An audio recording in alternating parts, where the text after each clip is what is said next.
Halo adik-adik, kenalin nama kakak Kak Eis. Di sini kakak mau ngajar bareng Kak Dinda. Halo semua, kenalin, nama kakak Dinda. Langsung aja yuk kita lihat video pembelajarannya.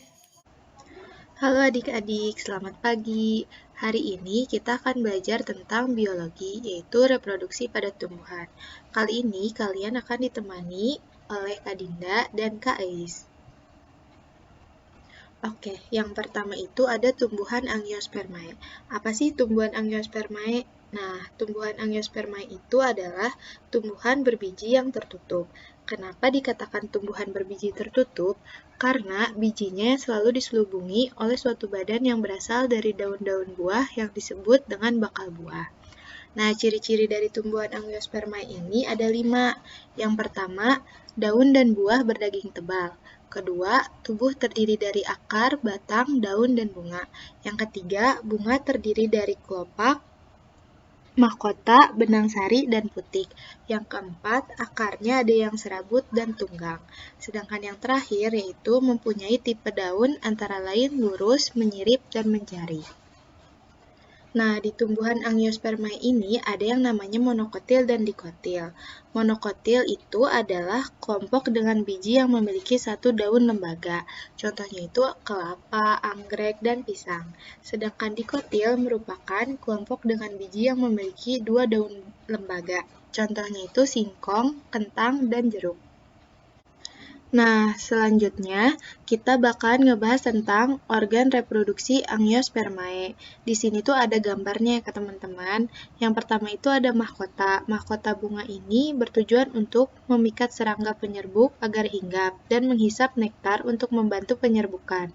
Yang kedua itu ada kelopak bunga, yaitu untuk melindungi mahkota bunga pada saat masih kuncup. Yang ketiga itu ada putik, yang terdiri dari kepala putik dan tangkai putik.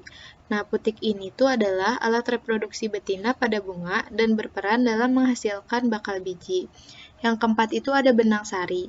Benang sari ini adalah alat kelamin jantan pada bunga. Dan yang terakhir itu tangkai bunga. Ini tuh untuk menghubungkan antara bunga dengan batang tanaman. Oke, selanjutnya itu ada tumbuhan Gymnospermae. Nah, tumbuhan Gymnospermae ini merupakan tumbuhan berbiji terbuka. Kenapa sih dinamakan tumbuhan berbiji terbuka? Nah, ini tuh karena penampakan biji pada kelompok tumbuhan ini terlihat atau terbuka. Selanjutnya, kita bakal ngebahas tentang ciri-ciri tumbuhan Gymnospermae. Yang pertama itu, bakal biji tidak terlindungi oleh daun buah. Kedua, berakar tunggang. Ketiga, berdaun tebal, sempit, kaku seperti jarum. Yang keempat, batang tidak bercabang, berkayu, tumbuh tegak ke atas. Dan yang terakhir, pada umumnya, pergu atau pohon tidak ada yang berupa herba. Selanjutnya, tumbuhan Gymnospermae memiliki alat reproduksi yang disebut strobilus atau runjung. Strobilus terbagi menjadi strobilus jantan dan strobilus betina. Di dalam strobilus jantan terdapat ruang-ruang spora atau mikrosporangia. Pada mikrosporangia, sel-sel akan membelah secara meiosis dan menghasilkan spora jantan atau mikrospora. Mikrospora selanjutnya berkembang membentuk serbuk sari. Nah, sedangkan pada strobilus betina tersusun atas banyak megasporofil atau daun penghasil megaspora. Masing-masing megasporofil mengandung 2 bakal biji dan tiap bakal biji mengandung kotak spora atau megasporangium. Sel-sel dalam megasporangium akan mengalami pembelahan meiosis dan menghasilkan spora betina atau megaspora. Inti megaspora ini kemudian akan membelah secara mitosis dan membentuk sel telur. Nah, proses yang tadi itu tuh dijelasin di bagian ini, di gambar sistem reproduksi Gymnospermae. Teman-teman semua bisa lihat langsung ya gambarnya. Nanti tuh bakalan membentuk lagi ketumbuhan Gymnospermae, gitu. Untuk selanjutnya akan dibahas oleh Kak Eis. Oke adik-adik, kita bahas materi selanjutnya ya. Nah, materi selanjutnya itu mengenai reproduksi pada tumbuhan paku. Apa sih tumbuhan paku itu? Tumbuhan paku atau Pteridophyta merupakan kelompok tumbuhan yang tidak berbiji, sudah memiliki jaringan pembuluh, dan sudah mempunyai batang, daun, serta akar sederhana. Di sini terdapat siklus mengenai sistem reproduksi pada tumbuhan paku. Bisa adik-adik amati ya. Tapi untuk lebih jelasnya bisa dilihat di modulnya masing-masing ya.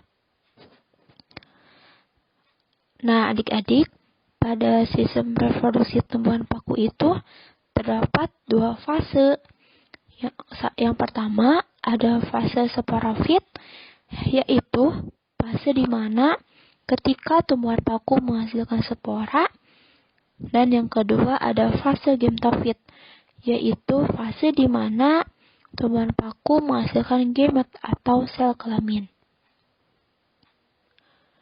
Pada fase gemtofit, tumbuhan paku itu bersifat haploid atau dilambangi dengan huruf N kecil. Sedangkan pada fase sporofit, tumbuhan paku itu bersifat diploid atau dilambangi dengan 2N. Pada fase gemtofit itu terdapat protalium. Nah, protalium itu akan menghasilkan antheridium dan archegonium. Antheridium itu organ reproduksi jantan dan archegonium itu organ reproduksi betina. Pada antheridium atau organ reproduksi jantan itu akan menghasilkan sperma. Sedangkan pada archegonium akan menghasilkan ovum atau sel telur. Adik-adik di sini pasti pada pernah lihat tumbuhan paku kan di sekitar rumahnya. Nah, kalau pernah, tumbuhan paku yang adik-adik amati itu berada dalam tahap sporofit loh. Kenapa sih? Karena dapat menghasilkan spora. Gitu adik-adik. Jika kadar air pada kotak spora itu berkurang, maka kotak spora akan sobek dan akan mengeluarkan spora yang ada di dalamnya. Lalu spora tersebar dan selanjutnya tumbuh deh menjadi protalium. Tapi dengan catatan jika lingkungannya sesuai untuk tumbuh ya. Nah, kalau lingkungannya itu nggak sesuai, maka spora yang tersebar itu tidak akan tumbuh menjadi protalium. Protalium itu menempel pada permukaan menggunakan rhizoid. Oh iya, protalium itu berwarna hijau lah dan mempunyai klorofil. Klorofil ini berfungsi untuk melakukan fotosintesis untuk berkembang. Selanjutnya, pada tahap gemtofit itu dimulai ketika protalium tumbuh. Protalium akan berkembang dan menghasilkan antheridium serta archegonium. Antheridium atau organ reproduksi jantan akan menghasilkan spora berflagel atau berekor, dan archegonium atau organ reproduksi betina akan menghasilkan sel telur. Kayak gitu adik-adik, siklus pada sistem reproduksi tumbuhan paku. Selamat memahami ya adik-adik. Oke, kakak lanjut ke pembahasan yang terakhir ya. Nah, pembahasan yang terakhir itu mengenai reproduksi pada tumbuhan lumut.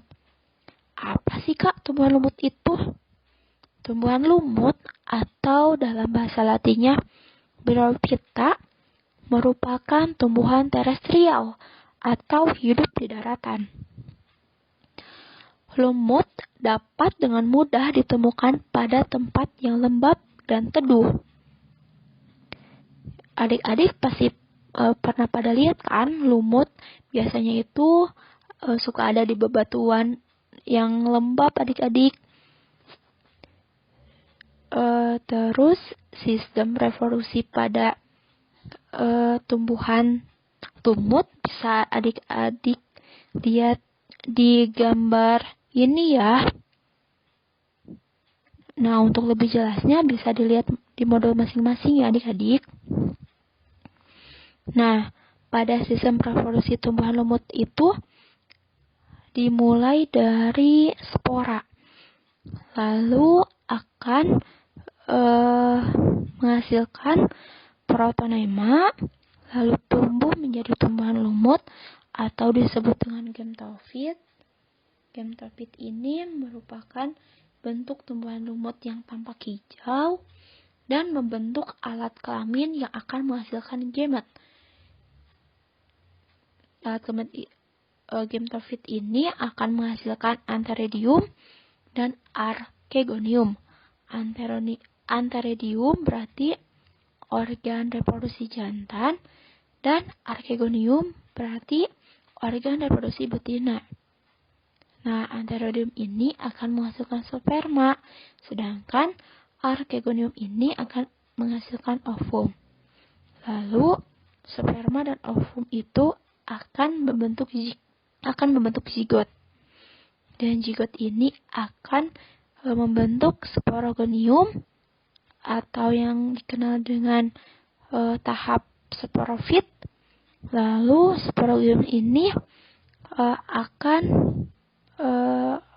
menjadi sporangium, lalu menghasilkan spora kembali. Kayak gitu adik-adik sistem reproduksi pada tumbuhan lumut. Dengan berakhirnya sistem reproduksi tumbuhan lumut ini berarti berakhir pula bimbel kita di hari ini. Selamat bertemu di kelas ya adik-adik. Sampai jumpa. Dadah.